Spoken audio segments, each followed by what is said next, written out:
Mesdames, Messieurs, bonsoir.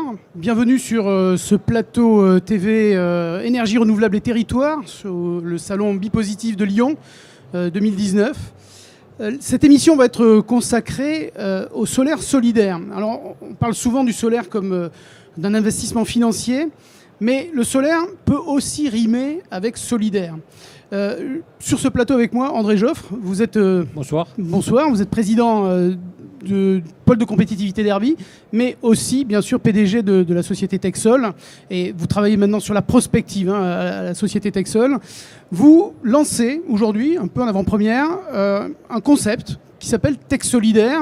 Alors Texol, on voit, c'est votre bureau d'études. Vous le faites rimer avec solidaire. Alors, est-ce que vous pouvez nous expliquer un petit peu ce que c'est que Tech Solidaire, André Joffre ?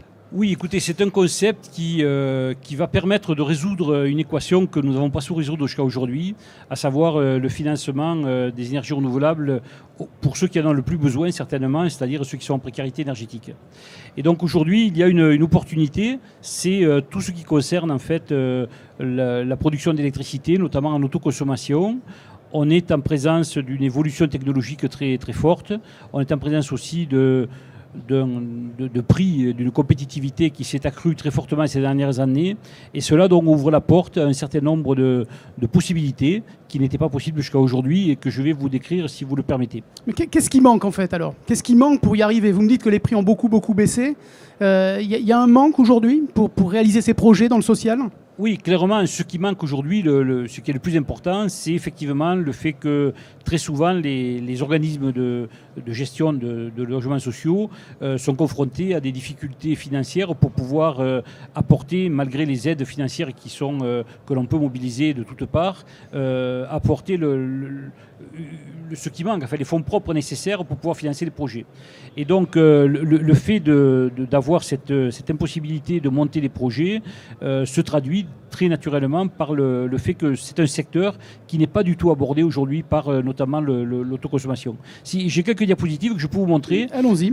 Bon, ça fera peut-être un rappel pour certains d'entre vous qui connaissez bien le sujet, mais je crois que pour l'ensemble des auditeurs, c'est intéressant de le reprendre. Alors, le premier point, c'est que le solaire, c'est un secteur à fort contenu technologique.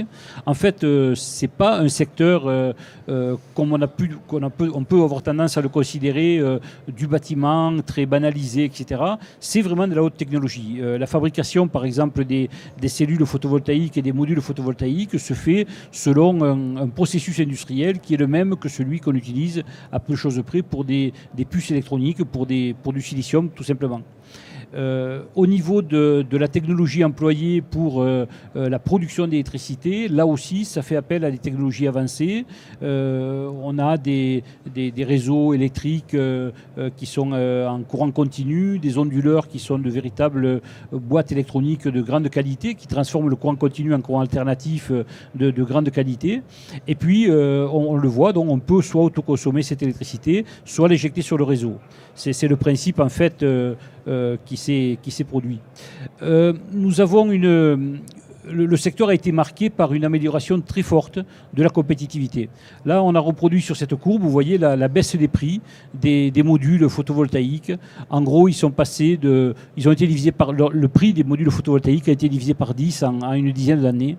Et donc, on a une rentabilité qui, bien entendu, s'est accrue, puisque, bien entendu, tout ça, c'est le prix du kilowattheure produit qui est impacté. Et donc, on a aujourd'hui un kilowattheure qui coûte 10 fois moins à produire que ce qui coûtait il y a une dizaine d'années. Et on voit que ce n'est pas fini encore. Et on voit que ce n'est pas fini, puisqu'effectivement, cette courbe va se poursuivre, certainement de cette façon, puisque les prévisions de marché des différents experts que l'on peut consulter nous laisse penser qu'en fait le marché du photovoltaïque va se développer encore très fortement dans l'avenir. Alors, le point important, c'est la convergence entre le solaire et le digital, sans qui tout cela ne serait pas possible. En fait, si vous voulez, dans les concepts traditionnels, on produisait de l'électricité de façon centralisée avec des grandes centrales qui étaient à gaz, au nucléaire ou au charbon, et on distribuait cette électricité sur des réseaux pour les consommer sur des bâtiments, des résidences individuelles ou des bâtiments industriels. Là, dans le futur, on va être à la fois consommateur d'énergie, toujours de ces grandes centrales, mais on va aussi produire une partie de l'électricité. Et donc, nous allons nous trouver en présence de systèmes qui vont à la fois être... il y aura des flux en fait, électriques dans tous les sens. On va être à la fois consommateur et producteur d'électricité. Ce qu'on appelle les consommateurs un peu, c'est ça ? Consommateurs, voilà, c'est le terme... le néologisme actuel. Voilà. Et donc, en fait, cette électricité, il va falloir la tracer, il va falloir la mesurer. Et en fait, c'est très compliqué de pouvoir mesurer tout ça parce qu'il n'y a rien qui ressemble plus à un électron qu'un autre. Et en fait, on a, grâce par exemple à la blockchain, on a la possibilité de pouvoir regarder comment circule sur un réseau public. Alors ce réseau public, il est déjà partagé par les différents fournisseurs d'énergie, hein, mais en général, un fournisseur d'énergie fournit un seul compteur et il n'y a pas possibilité par ce même compteur de faire passer plusieurs fournisseurs en même temps. Et bien là, ce que nous proposons avec la blockchain, on réussit à faire circuler de l'électricité en parallèle avec le réseau existant, sur ce réseau existant, grâce à des mesures en fait, qui sont faites en temps réel sur l'ensemble des compteurs. Qu'on soit bien d'accord, c'est le réseau public existant, hein. Il n'y a pas de réseau privé du tout. Tout à fait, c'est le réseau public et c'est ça la force du modèle, c'est qu'on n'a pas d'investissement important à réaliser puisque l'investissement, c'est le réseau électrique, il existe déjà. Qui existe déjà. Alors, le principe de l'autoconsommation, je vous le rappelle rapidement. Bon, jusqu'à présent, vous le voyez sur la droite de l'image, on injecte de l'électricité produite par le solaire sur le réseau à un prix qui est souvent un prix majoré qui intègre une subvention. Et puis, de l'autre côté, bien sûr, on soutire l'électricité nécessaire pour alimenter le bâtiment ou la maison et on achète l'électricité à ce moment-là au prix du réseau. Le modèle autoconsommation, il court-circuite tout cela, puisque l'électricité produite par les panneaux solaires va être directement consommée dans le bâtiment, et ce n'est que le complément qui pourra être soutiré pour venir compléter l'électricité solaire. Bien entendu, si à un moment donné, il n'y a pas de consommation électrique ou il y a moins de consommation que de production, à ce moment-là, on sera en présence d'un excédent, et cet excédent peut être revendu au réseau. Alors, l'autoconsommation collective, comment ça fonctionne ? Eh bien, dans les logements, voilà un petit peu le modèle. On a en partie haute sur la toiture du bâtiment, par exemple, des panneaux solaires. Ces panneaux solaires injectent l'électricité produite dans le réseau électrique de la colonne montante du bâtiment. Et donc, il est injecté avant les compteurs électriques et il est distribué dans chaque logement. Et un peu comme dans le cas précédent, à tout instant, on mesure la production solaire, on mesure les consommations des différents logements et grâce à la blockchain, on va répartir judicieusement cette énergie entre les différents logements.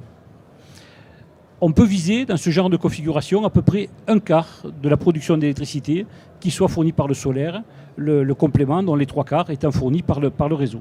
On peut alimenter les communs aussi ? Oui, on peut alimenter les communs, bien entendu, ça c'est plus facile à faire. Alors, les ordres de grandeur d'un projet, pour fixer rapidement les choses, voici un peu quelques ordres de grandeur. 1 kW crête représente à peu près la surface idéale pour alimenter un logement. Pour 30 logements, vous voyez donc, ça fait 30 kW crête, c'est-à-dire 160 mètres carrés à peu près, avec la puissance des panneaux d'aujourd'hui.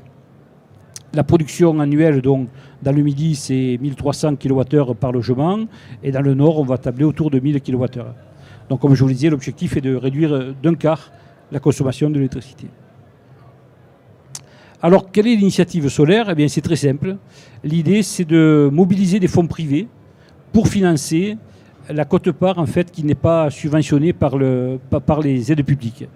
En fait, très souvent, si vous voulez, dans les logements sociaux, on peut avoir des aides du FEDER, des régions, de l'ADEME, qui permettent de pouvoir financer les projets et les études.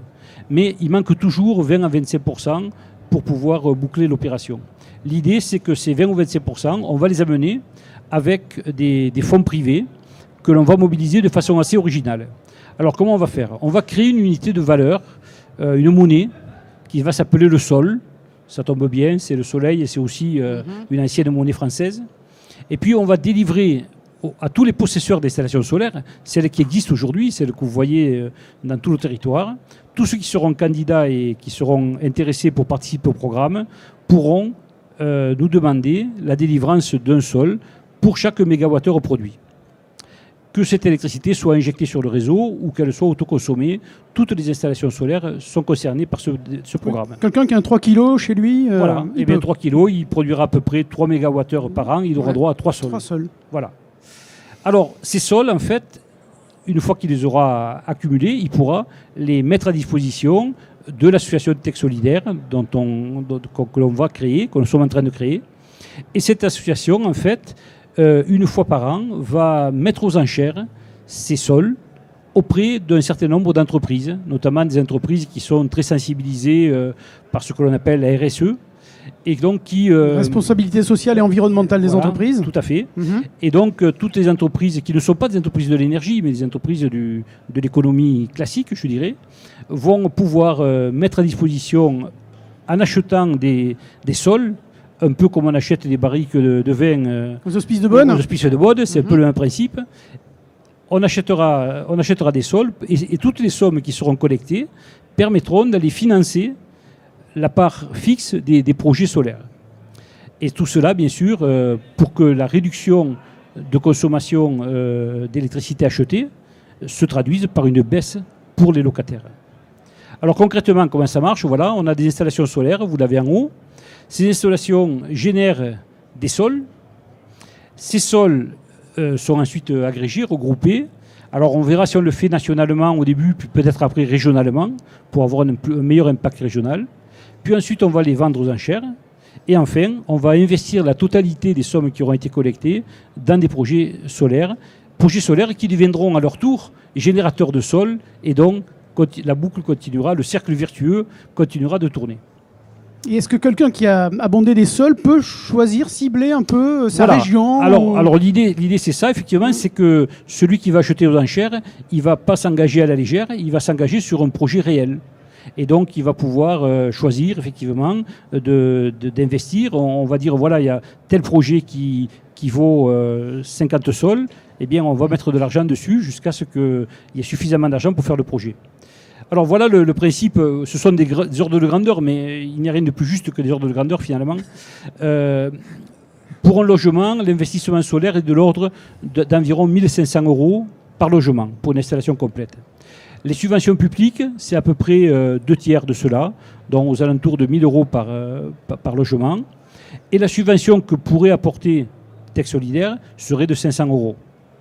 Alors, bien entendu, on va demander à nos amis d'Enedis d'exonérer du TURP, ou bien de remettre la valeur du TURP dans la machine. Et également, on va essayer d'avoir l'exonération de la CSPE. De toute façon, tout cela va être exonéré dans moins d'1 an et demi, puisque l'application de la directive européenne sur les énergies renouvelables, qui a été adoptée à la fin de l'année dernière, doit entrer en vigueur avant le mois d'août 2020. Alors, du côté de l'entreprise, comment ça se passe? Eh bien, l'entreprise va investir 500 € en achetant des sols, mais en fait, là-dessus, elle va obtenir un crédit d'impôt si elle fait des bénéfices et donc si elle a de l'impôt. Et donc, elle va économiser 300 €, ce qui veut dire que pour le coût net pour l'entreprise, va être en fait de 200 € par logement. Le crédit d'impôt est acté déjà ou vous y travaillez? Alors, le crédit d'impôt est automatique, mais pour le consolider, on va demander un rescrit à Bercy pour qu'il n'y ait vraiment pas de contestation par la suite. Mais d'ores et déjà, ce type d'investissement bénéficie d'un crédit d'impôt de 60%. Alors, qu'est-ce que ça veut dire 200 € pour une entreprise? Bien, évidemment, c'est quand même une somme, ce n'est pas négligeable, mais il faut savoir que ces 200 € génèrent une baisse de la facture, vous le voyez, de 210 € dans le sud et de 160 € dans le nord. Donc on est quand même sur des chiffres qui sont assez étranges, parce que cela signifie qu'il suffira qu'une entreprise donne une fois 200 € pour que le logement gagne tous les ans 200 €. Et je dirais, il va sûrement gagner plus parce qu'on le sait très bien, malheureusement, le prix de l'électricité devrait augmenter dans les années qui viennent. Ouais. La CRE l'a annoncé d'ailleurs, c'est 5,9% d'augmentation hors taxe. Bon, on verra quelles seront les décisions du gouvernement, mais en tout cas, oui, on est là-dessus. On est là-dessus, oui. Voilà un peu le concept. Vous voyez que c'est un schéma relativement simple. Et donc, moi, je suis très heureux que ça puisse voir le jour. Une fois de plus, ça peut fonctionner parce que les prix ont beaucoup baissé. parce que la compétitivité du solaire est vraiment avérée et elle va encore s'améliorer dans le futur.